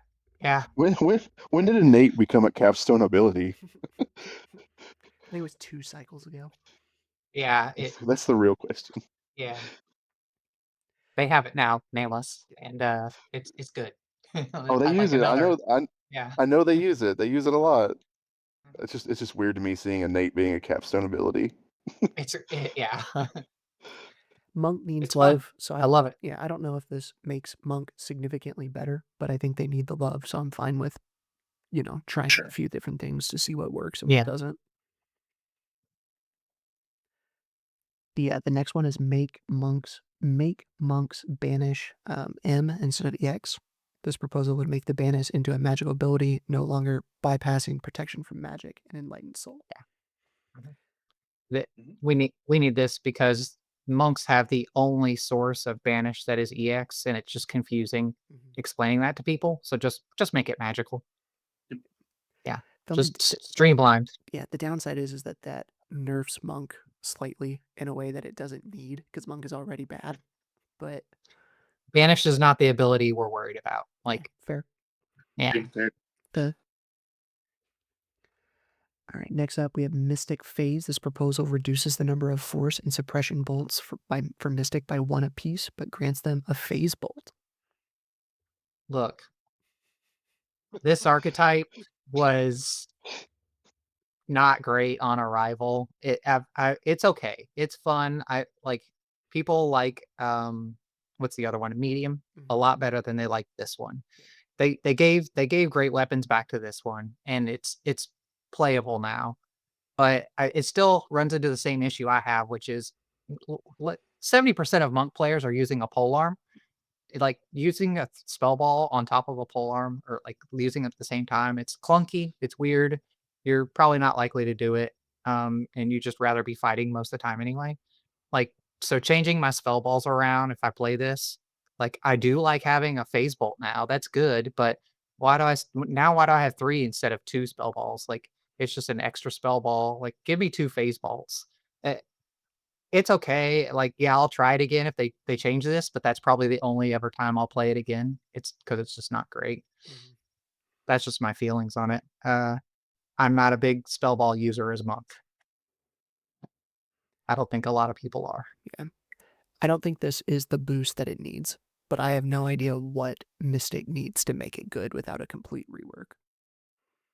Yeah. Thrown in the garbage. Give us something else. I don't like it. I just don't like it that much. Yeah. I would Something love- else. Get rid of Mystic and give me like a Shadow Monk. Like give me something like a rogue hybrid type thing would be fun. I've wanted a martial artist. If I will for a second, instead of spell balls, give me a shake it off. For that one instance where a spell ball gets through my monk block, I want to be able to shake it off because I'm like I have a higher metabolism. I'm a physical master. I want to be able to shake it off. That sounds Give- so good. Yeah, give Yeah, Warrior give Warrior the only chargeable shake it off in the game because they deserve it. But a monk it'd be nice to just be like, okay, cool, I'm down for a little bit, but I can shake it off and come right back into the game. That's it. That's all I want. That makes The so one much time sense. someone finally gets through with a spell ball, and you're like, nah, Yeah, that's it. That's the hate only that grand idea. I wanted to have this entire game. Hi guys. All right, next up we've got Sanctuary Rework. It turns it into a bard chant.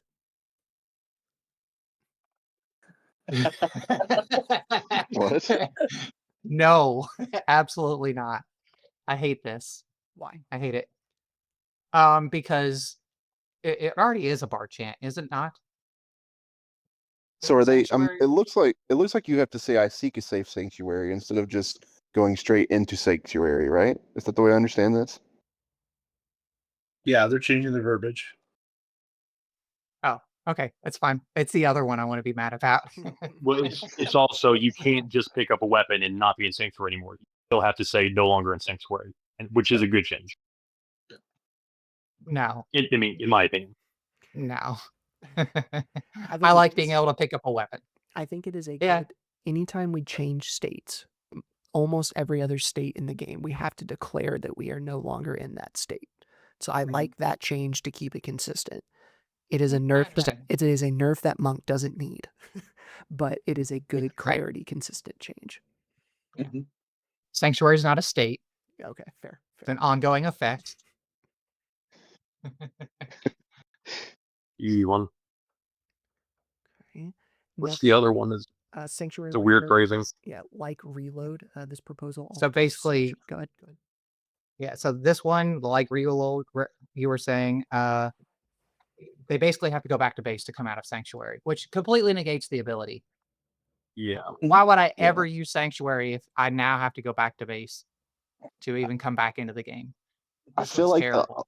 I Terrible. feel like the only reason they did this specifically is for people who like have swords and stuff in their belts and stuff. Cause like it's like if the weapon is in their hand when they go into sanctuary, that's when they have to go back to base, right? I think this is more of like we're gonna make it do one thing rather than let you do multiple choices. I feel like. But again, for me, it just goes back to Monk doesn't need nerfs. Like this just makes one of their unique abilities even worse, and they're already, I mean, for my money, the worst class in the game. Like they don't need anything else taken away from their like two unique things about them. But I also think that if you have, I think it says something like if you have swords in your belt or tucked under your arms, you can only come out of sanctuary within 20 feet of your base anyway. So it's like that portion of it's already addressed. Yeah. They just don't want people to be able to run around to weapons they have stashed on the field and come out that way. They want them to always have to go back to base, which removes any of the flavor you ever had of this class in the first place. That's- Like, yeah. All right, moving on. We've got Paladin. We have a protection from evil, extend immunities rework. Proposal aims to reduce the overall level of command immunity by reworking extend immunities to be stronger against the death school, but not offer command immunities to allies. It protects a player from death abilities, whether alive or dead, and will generally protect them from being cursed after death, except via Sphere of Annihilation. I like it. hmm I guess I guess my only issue with it is where it makes it persistent. Like, and it doesn't seem like one of those spells you would dispel, if that makes sense. Mm. Like, how long are you going to be stuck with it? Yeah.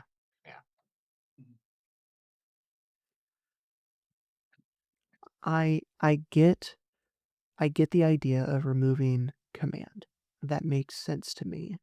I don't know if this is I don't know how much of this. It seems like this is like the 7th or 8th thing that we are removing command from the game. And if all of these go through, like Bard is now going to be S tier type of thing, right? Like if all of these go through. So as a Pally player, I'm like, nah, don't do this one. Just remove the command from the other ones.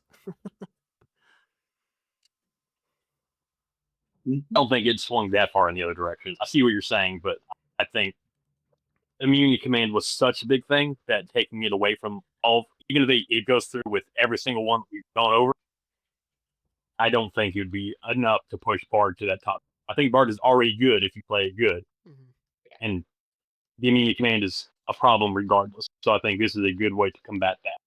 Yeah, this would just revert Bard back to before Paladin and Anti-Paladin was open up to the public, essentially. And Bard wasn't that oppressive then. It did what it did, which can be oppressive at times, but it wasn't like S tier. Oh my God, somebody, uh, not somebody ban this guy. Yeah. I am. We don't want to spend too much time on this, but this is fine. I'm okay with it. I wish that they would have done something with Guardian, a little bit. I feel like that's what I feel people complain the most about right now with Paladin is that there's just too many Guardians out there. I like Guardian personally. I think it's a great new player class. I love that it is a very high floor that allows our new players to be effective in Kingdom games. So I think it is healthy. But I am surprised that this is the only Paladin change that got brought up this round. Right. Agreed. I definitely think they should have made Imbue Shield match like Guard. They should have made Guardian match Infernal, and the fact that it should have been like 2 per refresh, Charge Suns 5. At least then they would have to like Think about take the time to recharge their Imbue. Yeah. I would have also liked to seen Sacred Blades get just phasing in general instead of what it currently does, because phasing is better. Yeah, I could see that. All right, next up, we've got Peasant Rewrite. This proposal is meant to reframe the peasant class to describe it less as a mandatory punishment for not wearing garb and more like an option that is available to anyone. I don't care. Okay. Okay. Was this Yeah. that needed?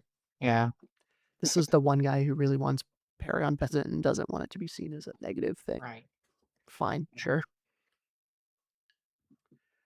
All right, some scout changes here. Evolution to level 1. This proposal would move evolution to 1 to allow it to have allow all classes to have their traits at first level. Sure. Okay. Fine with it. Make scouts heal chargeable. I don't like this one as much. I don't think they need it. Well, that's not true. I think they need love. I don't think this fits the theme of what I see from a scout. Let them have the heals. They don't need to be able to get them back until they die. Like, yeah. Yep, Yeah. I agree. Charge time 5 isn't great, but Yeah. I'd rather them have I mean, 2 heals yeah. than make it chargeable. Yeah, and like on top of it, you've already got like medium monks that are healing with innate like swifts, and then you've obviously got your healers, which if these changes go through, do get a little bit of a buff. It seems like so. Like, I don't see why they need it. Yeah, I agree. Next, tracking applies 10 seconds of the planar grounding effect. This proposal would add the effect of planar grounding for tracking for 10 seconds, preventing players from becoming insubstantial, again, immediately after use. I don't like Who's it. It's too strong. It's much too strong. And now that's another thing that someone has to think about. Like they have to count in their head now 10 seconds. Like Mhm. it's just I it want to makes meet like imagine trying to reave that. Mhm. It's gross. It's I too want to strong. meet the player that's fast enough to recast from someone who's tracking them, who's going to just kill them. Well, no, it happens a decent amount, believe it or not, because It like does. Oh, when you start tracking me when I'm like teleporting as an assassin, I will start my second incant while you are casting the first round of tracking. So like you're up like tracking, and I vanish from, and so by the time you get yours out, I'm tracked, and then I only have like 2 syllables to get off before I'm into my next thing and I'm going the other direction. Yeah. What? I And I would. So, It seems like I this like comes it. from a. Oh, sorry. Go ahead. No, go ahead. I was gonna say it seems like this comes from a place of where assassins got that, where you can just change your insubstantial state while still being insubstantial. Mhm. I would say is where this is coming from. I mean, I think the problem is people feel like tracking is not strong enough to shut down assassin I agree with that. because it is very much the counter to the assassin class. And but now the scouts want it to be a hard counter. Mhm. And I don't think it needs to be that hard. Like the fact that I'm having to make you use up another ability is good enough because usually those go very quickly for an assassin. So you can just keep chasing them around. You can also just like reach out and poke them at the very end of that tracking and kill them and like, not have to worry about it. Mhm. Like this yeah, is just way too heavy of a buff Yep. for Mhm. a singular ability. I just don't Like like it's I don't like introducing a whole new effect. Like this planar grounding that is only going to be used in this specific instance for this specific like I don't know. Yeah. It's just another thing to Mhm. keep track of. yeah. Tracking is only used by scouts, and they get 2. So they get 2 for life, but they have 2. So at any given time, they have 2. So if Mhm. you use one and they go back into it, you can use it again. Sure, it's Yeah. chargeable, so you can use 2 and then charge it afterwards. So you can either do this and say tracking is really good, or just get rid of it. Because if you're going to track an assassin who's immediately going to be insubstantial again, then what you're saying is tracking is really silly and isn't needed. Because I do see it a lot, like Goddard said, where people will start Mhm. their next way of becoming insubstantial, and as soon as they're out, they're back again. So I hate seeing that on the field where it's like tracking insubstantial. Oh my god, really? So and then you've got people who are getting blasted immediately who are like, oh hey, that didn't count because I'm insubstantial again, surprise. Yeah. And you're taking the time to explain why you're insubstantial again. So yes, this is a big deal, but I like it. Or just get rid of tracking. Have a different something else for scouts to have that's cool because this is such a big deal for scouts and it's so rarely utilized in fashion I would like to see. It Yeah. seems like we should just give them planar grounding. Interesting. I yeah. I like tracking because it's quicker than like casting a banish or doing some of the other things. Like I think it is Okay. needed. I just don't like right now with all of the tools that assassins have in particular. I'm not scared of tracking anymore as an assassin player. Like Right. I'll be teleporting, you'll track me, I'll vanish from sight, and then I'll cast, blink to be able to just, I'm not worried about a single scout anymore. It's got to be a scout and a healer, or a scout and a wizard, or a scout. You know what I mean? Like that's what stops me. One scout, I'm fine. And that's not how it should be set up to be. I'd rather they Now just I give would them prefer another tracking. Yeah. You know. see I would say One give them planar grounding. So if you have a couple planar grounding for Okay. refresh and then a couple tracking per life, I'm cool with that. But as it stands, where the only means that they get rid of an assassin is useless sometimes, Yeah, fair. Yeah. All right, let's move on. We've got 2 classes left. Next, we've got warrior. Increase shake it off to per life. So good. So good. Yeah, such a big deal. yeah. I don't like it. Nope. I don't I like love it. Way I too love it. way too Yeah, it's awesome. It's amazing. no. Warrior doesn't need it. I'd say they need it as a trait. They can just always shake whatever it is they want off. Let's do that. No, I mean Right? AP's got that is limited a bit skill life. heavy. Yeah. Uh, I like it actually, because like I am 9 times out of 10, 9.9 times out of 10, I'm always recharging to shake it off. It's such a good ability to have. Um, yeah, I don't think it breaks the class to have one per life, Yeah. you know. When I really I don't think think this it just does. I think this just adds to their like that whole like heavy armor sustainability too, to like Yeah. keep yourself in the fight. But they do that so good anyway. They do that better than Yeah, everybody just- else anyway. They do it No, one so time. we have to just stand there all the time throughout the rest of the battle game. Like we get to have a 10-second, hey, we're back. Yeah. But then you're just either frozen or stopped or whatever. Immediately. Yeah. Yes. Yeah. Yeah. But not this. This is too much. Give them 2 fresh or 3 per refresh, but don't give 1 for life. Yeah. That's wild. Kodiak, per life is Kodiak, I gotta warn you, we've got 3 salty warriors in here that has been upset that AP and Pally have been so good this last year. So just be warned. sorry about your luck, guys. Right. What don't you like about it? I did say it's too much. I think that it's just too frequently. I'd rather it do like 2 per refresh instead of a once per life, or maybe even like, I don't know. I just think once per life charge times 3 is pretty much always up, right? Like that is going to be always always there, and that's just too much. Yeah. I disagree. I Yeah. disagree because the moment you come out of Frozen, you're going right back into Frozen. You are. You are. Yeah. The warrior lives its life in bursts.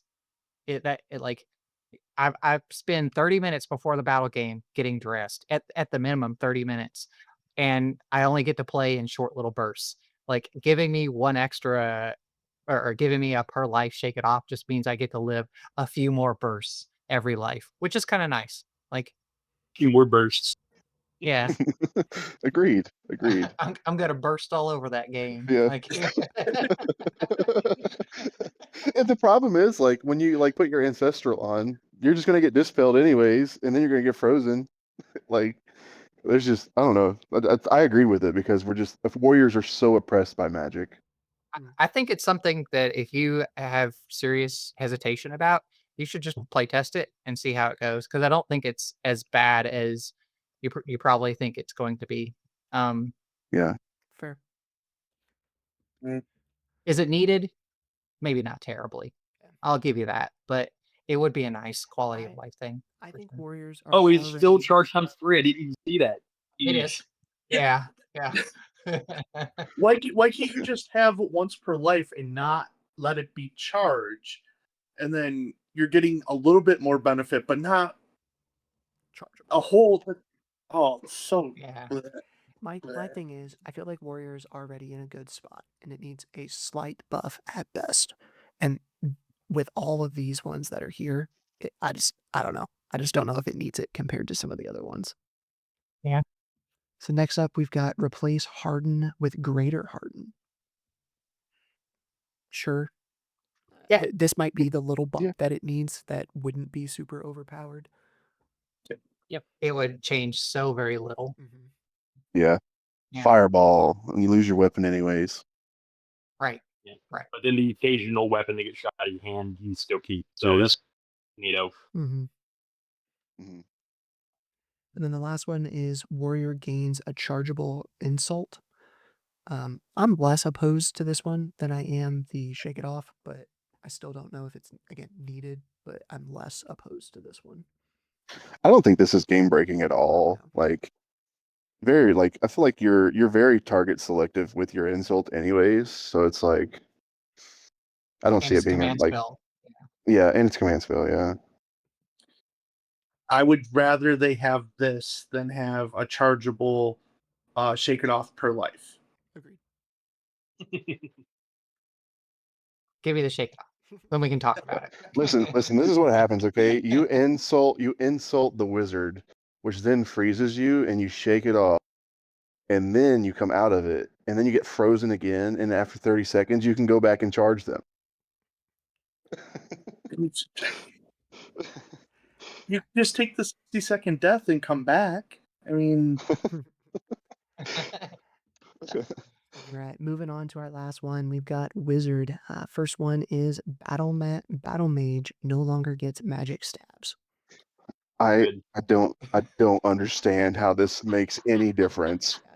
This is I'm going to say it. This is the stupidest change I feel like that could have happened to Battle Mage. Woo! They really nerfed him with that one, didn't they? They want, Oh my god! they want to be able to say that they nerfed Battle Mage. That's all that is. It's, They did a great job. Yeah, Yep. that is. I actually don't know how this fell through the crack. I don't think people playing Battle Mage should get this. No, absolutely. I'm fine with this change. They can't wear pants either. You know, like they're already playing in their pajamas half the time anyway. Like, Do we feel like a Battle Mage with a short and a magic stave is not super effective? Because I feel like running around the battlefield, not, ambulance everything, and having a 5 foot tall shield with you is massive. Yeah.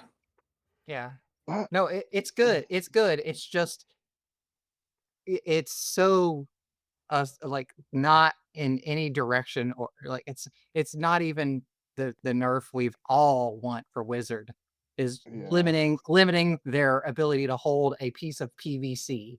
Like, oh no, like there's way more we could go after with Wizard. Yeah. And this and this little piece of equipment is like yeah. such a piddly, like this is like trickle down economics for like Yeah. Let's the give the rich wizard people. shake off.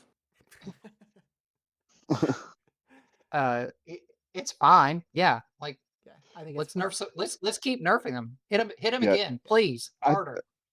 If it happens, it's not going to make a difference. Like, yeah. The next one here is Warlock applies to magic balls. I like that. I think it is a really cool change.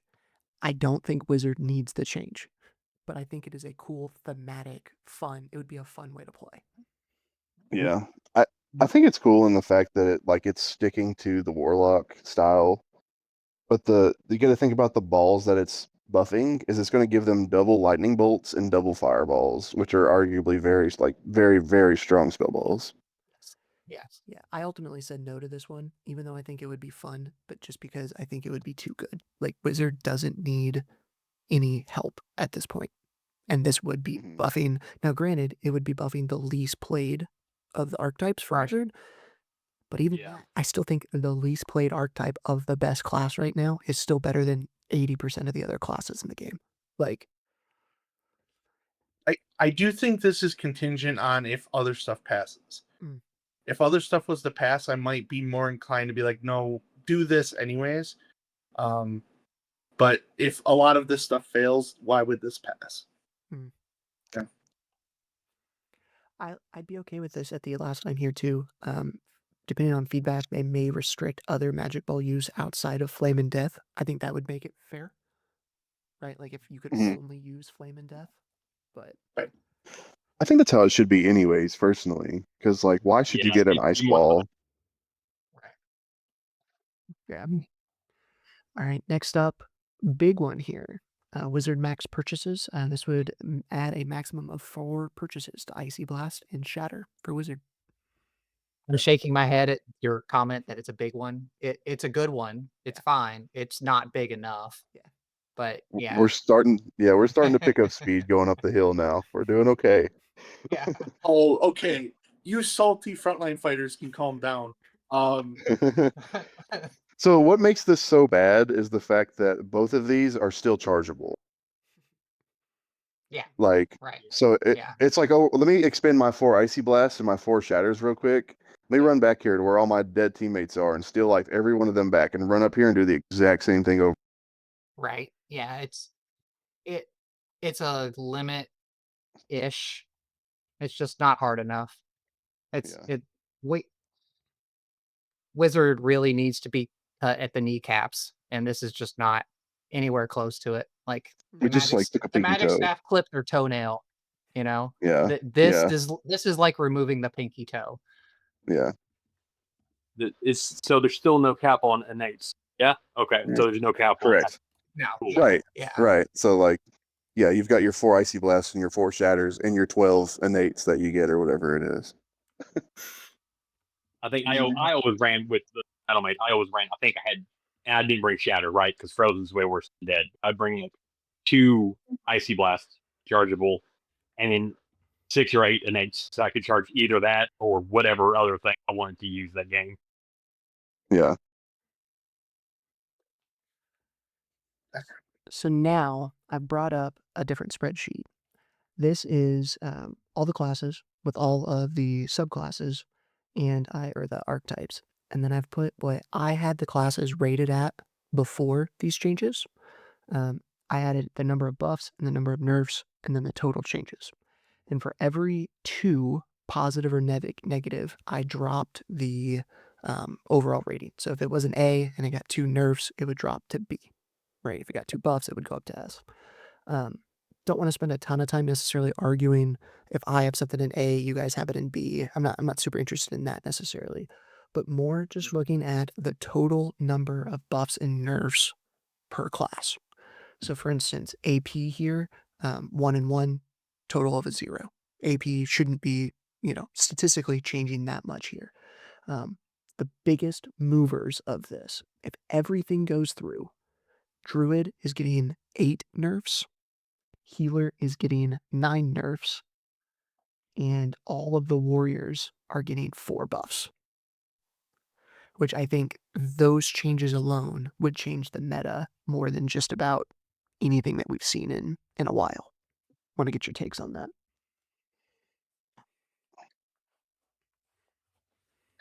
I hope the Warriors feel better. Meanies. These are weird. Yeah. I mean, to be fair The though, changes. yeah. Go ahead. I was gonna say it takes those 3 buffs to be the equivalent to that wizard's -1, like Fair. the 3 nerfs on the wizard. Like it's just, I do think we are getting ready to go into an even heavier martial meta than we already were with the archetypes coming out. Here is my updated tier list. Purely statistically, I don't actually think healer will end up being C tier. I don't think all these nerfs will go through, but just purely statistically based on what I had and what has popped up here, all of my S and A tier are melee except wizard. Interesting. I think that could be, we could be definitely moving into a melee heavy year if all of these changes go through. I would still put Druid at least up at the top caster wise. I had Druid in S tier, but then it got 7 nerfs. Yeah. So or 9 nerfs, maybe, whatever it was, which is what dropped it down into B tier. I think realistically it would still probably end up in A once everything sorts its way out. Yeah. A lot of the nerfs, especially for healer, but Druid as well, is just like a shotgun blast. And it's like, well, maybe if we add these 9 nerfs, then maybe 2 or 3 of them will go through, and then we can have 2 or 3 nerfs. Yep. Because some of them are very wide in, like we talked about how much we like the undead minions, right, for other classes, but nerfing the healer in the fashion for really the other classes that want to play the undead minion, it's like taking away different things that aren't actually going to go through. When you say 9, it's not really 9. It's like the 2 different variations of 3 different things. Yeah, like I think healer and druid in particular won't fall down this low. But I do think if all the changes, I think the melee changes are more likely to, like, as a package deal, like all go through. Or not all necessarily, but most. And I think that the warrior changes in particular have a good chance of going through, which would move. I mean, I've got 2 warriors in S here, Gross. and then the third one is an A. And I think that there's a very good likelihood that all of those changes go through. And then there was no. You think Go ahead. you think Marauder Warrior is good? I think so. I think it's decent. Okay. When you Well, the guy only has a 4-point kit. yeah, true. Yeah, it's true. only a 4-point kit. It's Mm-hmm. there's way better options, but yeah, interesting.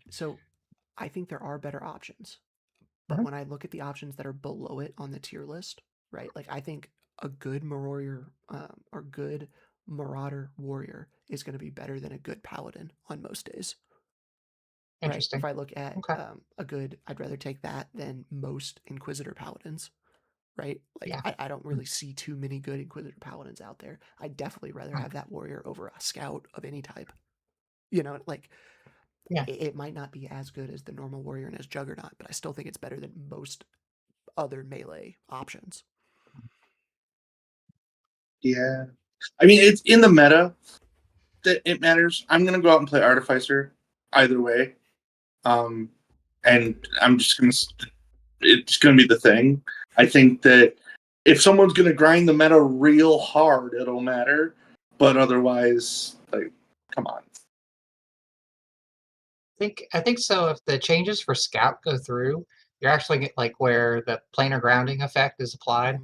I pray that that is not passed, but if it goes through, you're going to see Scouts become quite strong at shutting down a lot of the in-sub shenanigans that potentially happen.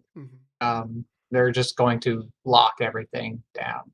Assassins are going to suffer, but then like the assassins might also get some of those spell balls to like counteract that. And coup de like recharge on wound. that will not It's so happen. broken. They can try and change it, and I'll just ignore it and cheat. I don't care. That is a Yeah. terrible change. Dude, that's Yeah, horrible. that is so bad. Like, and then you compound that with like the like other casters that can like make people fragile, and like all of a sudden you've got huge problems with wounding on throwies and coup de grace, and then we're like it's too much. That barbarian with contagion. Oh no.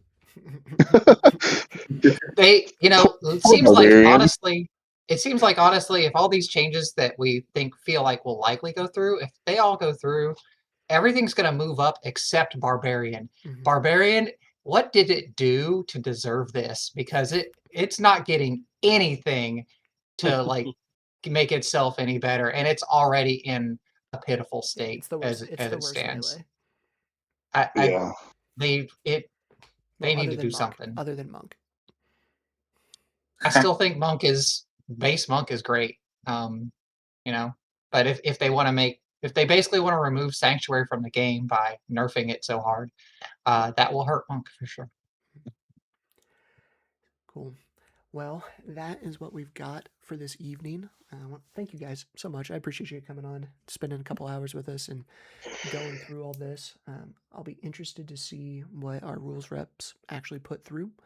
If you've made it all the way to the end as a viewer, let us know in the comments down below which you are most looking forward to and which ones you are least looking forward to.